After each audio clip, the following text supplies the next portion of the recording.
आमिर ये क्या हो गया, एक तरफा मुकाबला, वन साइडेड।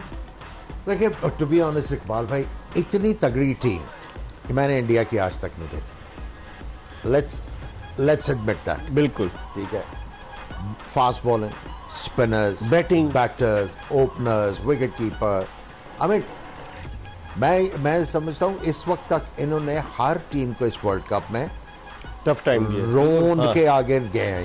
ये वन साइडेड ही हराते चले 6 आ रहे विकेटों हैं। से 7 विकेटों से Exactly. 7 विकेटों से 8 विकेटों से 100 रन से 302।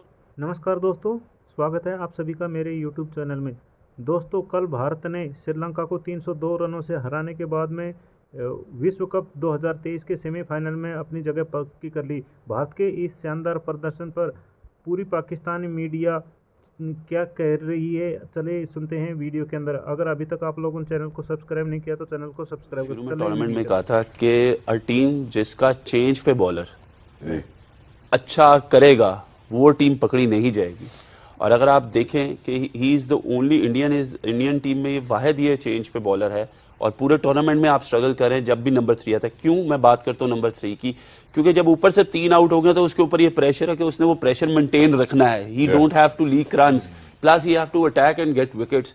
और शामी जो है वो इंडियन टीम में he is the perfect example. और this is why the Indian team is cruising like nothing, कि उनका जो नंबर 3 पे बॉलर है वो इतना इफेक्टिव है कि वो आपको मैच में रहने ही नहीं देते। He take you out of the equation जब नए बॉल पे अच्छा स्टार्ट मिलता। आपने इंडिया की फास्ट बॉलिंग देखी है, लाजवाब थी। यानी कि जो उन्होंने गेंद घुमाया है और जिस अंदाज से किया है, कोई भी टीम होती उसने 100 में आउट हो जाना था, यकीन कीजिए मेरा जी। इसलिए कि आजकल ओडीआई या व्हाइट बॉल क्रिकेट में बैट्समैन की टेक्निक जो है वो बहुत फॉल्टी हो गई है। कोई आपको टेक्नीशियंस नहीं मिलते हैं क्योंकि इतनी अच्छी पिचेस होती हैं और बॉलिंग ऑर्डिनरी होती है, क्योंकि डिफेंसिव बॉलिंग होती है तो आप कहीं पे भी शॉट खेल सकते हैं। मगर जैसे ही बॉल हिलता है और आपकी टेक्निक क्वेश्चन में आती है तो आपको पता चल जाता है आप कितने पानी में। सो आज जो उन्होंने बॉलिंग की है, मेरे ख्याल से इतनी बड़ी बॉलिंग परफॉर्मेंस जो है वो मैंने तो ओडीआई क्रिकेट में बहुत कम देखी है। यानी कि 3 बॉलर्स, तीनों नया गेंद भी कर सकते हैं, तीनों पुराना गेंद भी कर सकते हैं, तीनों लेंथ बॉल कर सकते हैं। फील्डिंग शानदार और रिलेंटलेस प्रेशर था। ये नहीं था कि कोई उन्होंने 350 करके और हुल्लड़बाजी हो रही है या खेल एक दूसरे से खेल रहे हैं या सीरियसनेस कम हो गई है। ये होता है एक चैंपियन टीम का फोकस और किसी को इजी ना लेना, और उस रिदम में कोई भी आएगा लपेटे में आ जाएगा। सो ये अनस्टॉपेबल है भारत की टीम। और देखिए इन्होंने एशिया कप का फाइनल खेला, उसमें 50 पे श्रीलंका को आउट किया। आप कहते हो कि वन बैड डे था श्रीलंका, लेकिन आज फिर उन्होंने रिपीट कर दिया। और जिस तरह की फास्ट बॉलिंग हो रही है और जो मजा आ रहा है फास्ट बॉलिंग देखने का, यू नो, स्पेशली जो ओपनर हो और इस तरह की बॉलिंग देखे, आउटस्टैंडिंग। देखिए इस जिस तरह बुमराह मिडिल स्टंप से गेंद को बाहर निकाल रहे हैं और एज ऑफ द क्रीज जाके निकाल रहे हैं, और उस कंट्रोल से इट्स इनक्रेडिबल। उसके बाद सिराज को भी देख लें, फिर शामी को देखें। आप एज ए बैट्समैन जब आप अंदर जाते हो एज एन ओपनर, आप कहते हो कि यार मैंने ये 2 नए बॉलर्स को ना, बॉल के बॉलर्स को आराम से खेलना, मैं आके उसके बाद जब तीसरा आ जाता है तो वो भी वैसे ही आता है, वो उनसे ज्यादा गेंद स्विंग करना शुरू कर देता है। I think they are going like a runaway train. और मेरा ख्याल है अगर किसी टीम ने इनके खिलाफ जीता, जिस तरह सुबह मैंने कहा था कि इंडिया गंदा खेलेगी तब जीतेगी श्रीलंका। इंडिया इनविंसिबल है, आपको इस वक्त तो नजर आ रही है। इस वक्त नजर आ रही है, और मैं समझता हूं इनका बहुत ही ऑफ डे होगा जहां पे ये जो है on the other side complacent तो नहीं होंगे बकिया 2 मैचेस। मेरा नहीं ख्याल, जिस स्पिरिट से वो खेल रहे हैं और देखिए एंजॉय कर रहे हैं। I mean they are cricketers तो हैं, but at the moment they have become entertainers. आप देखिए क्राउड को किस तरह एंटरटेन कर रहे हैं, batting, bowling, fielding, and they are enjoying it. जितना क्राउड ज्यादा आता है उतनी ज्यादा इनकी क्रिकेट बेहतर हो जाती है। एग्जैक्टली और ये हमने अपनी आंखों के सामने आज होते हुए भी देखा। मैं जरा हफीज भाई के जाने भी बढ़ना चाहता हूँ, क्योंकि हफीज भाई ने आज सुबह में बात की थी win the toss bat first. तो सवाल वहीं से, चूंकि हम बॉलिंग की भी बात करें, उन्होंने इतनी बेहतरीन बॉलिंग की है। दिन में वही स्किल सेट शायद अच्छा था, या दिन में वो नहीं मिला, या डे का फर्क, नाइट का फर्क था कि वो कैपिटलाइज कर पाए उनके बॉलर्स?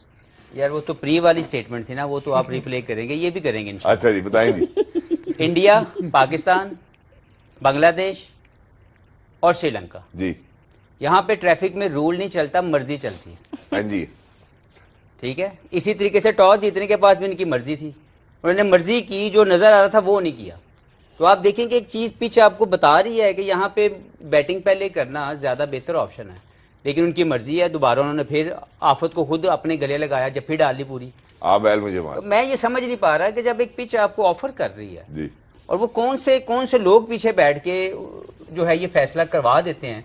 आपकी मैनेजमेंट की इतनी पुअर डिसीजंस, इतनी पूरे टूर्नामेंट में ये नजर आया है कि यहाँ पे बैटिंग फर्स्ट पे ज्यादा टीमें जीत रही हैं और वो ज्यादा बेहतर ऑप्शन दे रही है। सिवाय 2-3 मैचों के आप सारे मैच हार रहे हैं, वाइल्ड चेजिंग मैच 12 ओवर के अंदर खत्म हो जाता है। तो एक बात ये समझनी चाहिए कि टीमें वो चेज में अच्छी हैं। मैं एक इंडिया की मिसाल देता हूँ, क्यों उनका मंत्र है कि टॉस जीतो और चेज कर लो, क्योंकि वो उनके पास वो इंग्रेडिएंट मौजूद है, वो प्रेशर एब्जॉर्ब करने की एबिलिटी रखते हैं उनके बैट्समैन वाइल्ड चेजिंग, और वो डोमिनेंस उनके अंदर मौजूद है। जब वो प्रेशर एब्जॉर्ब करते हैं राइट टेक्निक के साथ तो फिर वो लंबी देर तक उसको खेलने के काबिल है। True. तो इसलिए वो अपने आप को चैलेंज करते हैं ऑन एनी गिवन कंडीशन कि हमने चेस करना है। लेकिन जब आपकी टेक्निक इस तरह की सॉलिड नहीं है एज ए बैटिंग यूनिट और आप प्रेशर एब्जॉर्बिंग एबिलिटी भी आपकी इतनी हाई नहीं है, तो आप क्यों अपने आप को खुद एक मुसीबत में डाल रहे हैं। तो ये एक मेरी तो हैरानी हो रही है कि इस पूरे वर्ल्ड कप में वो जो टॉस जीत के गलत फैसला करने वाली रेशियो है वो इतनी बढ़ गई है कि अब ऑब्वियस होता जा रहा है कि जो भी थिंक टैंक पीछे बैठा हुआ है वो गलत फैसले करवा रहे हैं। अच्छा रमीज भाई, एक और चीज़ हम शामी के हवाले से जानना चाहेंगे। आज भी man of the match performance, 18 run दे के 5 खिलाड़ी आउट किए, लेकिन ये फोर्स चॉइस थी। हार्दिक पांड्या इंजर ना होते तो शायद इनको अपॉर्चुनिटी ना मिलती, बट जैसे ही आए 3 मैचेस में इन्होंने 15 आउट कर दिए, शानदार परफॉर्मेंस। अब अगर लेट्स सपोज आप दूसरी तरफ देखें तो अगर वापस आ जाते हैं हार्दिक पांड्या, तो मेरा नहीं ख्याल कि बॉलिंग लाइन में किसी में भी रिप्लेस कर सकते हैं, फिर तो किसी बैटिंग को शायद इनको बैटर को बिठाना पड़ेगा। इसको कैसे देखते हैं आप? कोई फर्क नहीं पड़ेगा, ये हमारा हेडेक नहीं है।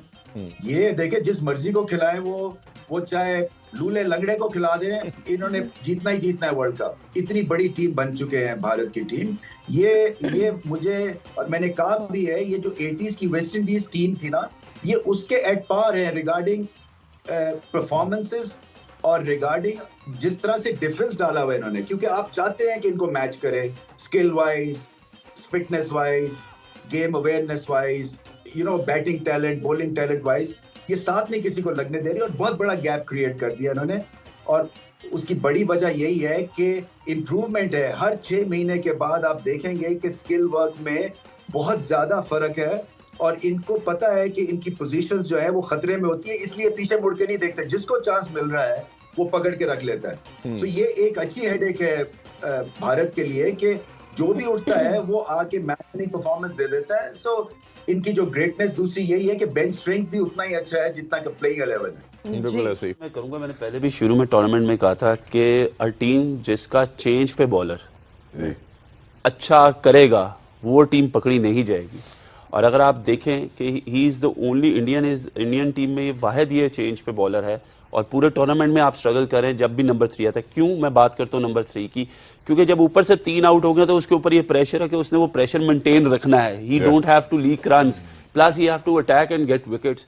और शामी दोस्तों, वीडियो अच्छा लगा हो तो चैनल को सब्सक्राइब कर दें और वीडियो को लाइक कर दें ताकि आने और बेल आइकॉन को प्रेस कर दें ताकि आने वाली वीडियो की नोटिफिकेशन